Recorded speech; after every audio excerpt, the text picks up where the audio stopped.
తెలుగు భాషను ఇంత మహోన్నత శిఖరాలకు తీసుకెళ్లేందుకు ఇంత మంచి ప్రోగ్రాం అరేంజ్ చేసి సెకండ్ క్లాస్ పిల్లలతోటి వేమన శతకం పద్య గలార్చన చేయించడం, అవధానం లాగా చేయించడం అనేది చాలా ఉదాహరణ.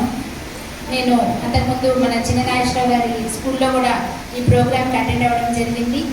ఈరోజు కొంచెం లేట్గా రావడం వల్ల వినలేకపోయాను, కానీ నాకు మొత్తం అవగాహన ఉంది. మీరు అంత చక్కగా వాళ్ళని తయారు చేస్తున్నారు. ఇది ఒక తపస్సులాగా రామకృష్ణ గారు, మధుసూదన్ రాజు గారు 10 సంవత్సరాల నుంచి కూడా ఈ వేమన శతకం పిల్లలకు నేర్పించాలి. వాళ్ళలో అంటే మనకి వేమన శతకం చూస్తే అందరికి అర్థమయ్యే భాషలో సరళంగా ఉంటాయి పదాలు, చక్కగా సూటిగా, ఎక్కువ శుద్ధి లేకుండా మంచిగా ఉంటాయి, అందరికి అర్థమైపోతాయి.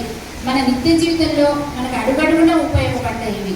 కనుక దాంట్లో భావం కనుక మనం నేర్చుకోగలిగితే, చిన్న వయసు నుంచే పిల్లల మనసులో నాటుకుపోతే కనుక ఆ సందర్భానికి తగినట్టు అది ఉపయోగించుకోవడం, దానివల్ల మనం వృద్ధిలోకి రావడం అనేది జరుగుతుంది. కనుక పిల్లలలో ఈ వేమన శతకం అందరికీ నేర్పించడం అనేది, అలాగే తల్లిదండ్రులు కూడా ప్రోత్సహిస్తున్నారు పిల్లల్ని.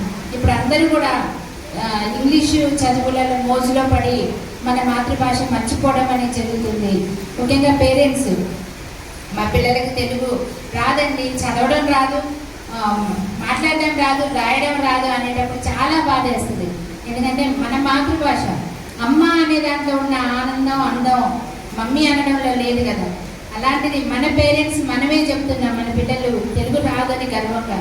అలాంటిది ఇప్పుడు మన మధుసూదన్ రాజు గారు, రామకృష్ణ గారు ఎంతో తపనతోటి మన మాతృభాషను, మన తెలుగు భాషలో ఉన్న తీయదనం, కమ్మదనం అందరికీ పిల్లలందరికీ తెలియాలి అన్న ఉద్దేశంతో ఒక తపస్సుగా చేస్తూ ప్రతి ఒక్క స్కూల్లో కూడా ఇట్లా పిల్లలందరికీ నేర్పిస్తూ తెలుగు భాష నిలబెడుతున్నందుకు, ఒక మహోన్నత శిఖరాలను తీసుకెళ్తున్నందుకు వారికి మనస్ఫూర్తిగా ధన్యవాదాలు తెలియజేసుకుంటూ, మరి ముఖ్యంగా చిన్న నాగేశ్వరరావు గారు కూడా ఇందులో చాలా సపోర్ట్ చేస్తున్నారు.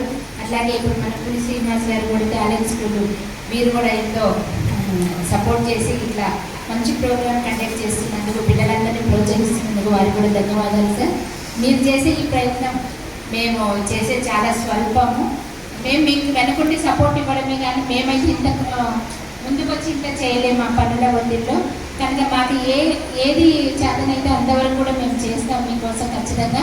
అలాగే ఇప్పుడు మన తెలుగు భాష records, Telugu book of records CEO గారికి కూడా, బొమ్మగంటి శ్రీనివాసరెడ్డి గారికి కూడా హృదయపూర్వకంగా ధన్యవాదాలు తెలియజేసుకుంటూ, అలాగే ఇది వరల్డ్ రికార్డ్స్ కూడా మీరు అన్నట్టు ఖచ్చితంగా తీసుకెళ్దామండి. వేయి కాకపోతే మీరు తయారు చేస్తే 10,000 మంది పిల్లలతో అయినా పెడదాం మనం ఖచ్చితంగా. మీలో ఆ టాలెంట్ ఉంది, మీరు అనుకుంటే సాధిస్తారు. మా సపోర్ట్ ఎంత దూరమైనా ఉంటుంది కనుక ఖచ్చితంగా మనం ఆ దిశగా వెళ్దాము. మన సత్యపల్లిని వరల్డ్ రికార్డ్స్లో చూడాలని నాకు కూడా చాలా కోరికగా ఉంది.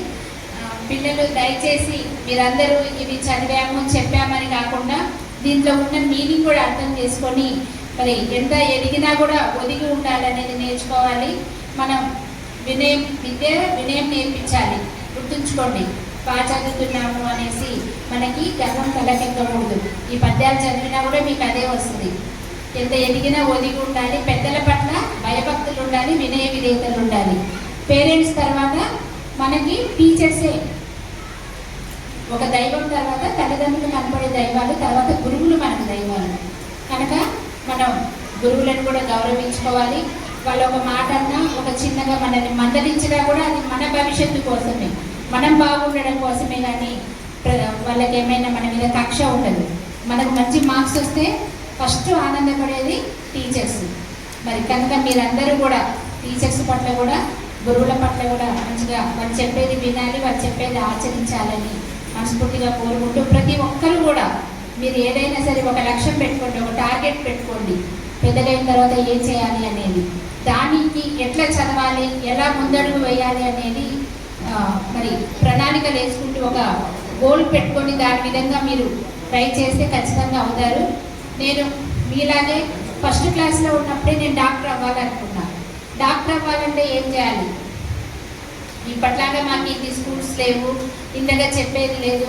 ఊళ్ళో ఒక 4-5 ఊళ్ళో కలిపి ఒక స్కూల్ ఉండేది, నడుచుకుంటూ వెళ్ళి చదవాల్సి వచ్చేది, క్యారియర్ పట్టుకొని వెళ్ళి చదవాల్సి వచ్చేది. ఇన్ని సౌకర్యాలు లేవు, సిటీ బస్సులు లేవు, లేకపోతే ఆటోలు లేవు, రిక్షాలు లేవు, ఏం లేవు, నడుచుకుంటూ వెళ్ళాలి 4-5 కిలోమీటర్లు అయినా సరే. అలాంటి పరిస్థితుల్లో ఒక గోల్ పెట్టుకొని, ముఖ్యంగా అమ్మాయిలు కూడా ఎక్కువ మంది చదివేవాళ్ళు కాదు, 4th to 5th క్లాస్ చదివి మానేసేవాళ్ళు. అలాంటి పరిస్థితుల్లో మా పేరెంట్స్ నేను చెప్పిన వెంటనే ప్రోత్సహించారు. మా టీచర్స్ కూడా మరి ప్రోత్సహించి ఎట్లా చదవాలి, ఏం చదివితే డాక్టర్ అవుతారు అని వాళ్ళు కూడా గైడ్ చేయడము, వాళ్ళ మాట విని మేము కూడా చదువుకొని వాళ్ళు మమ్మల్ని మద్దతు ఇచ్చిన, ఒక దెబ్బ వేసినా కూడా మేము మా కోసమే కదా అది అనేసి దాన్ని అంగీకరించి అట్లా కష్టపడి చదివినందుకు ఈరోజు నేను డాక్టర్ అయ్యాను కనుక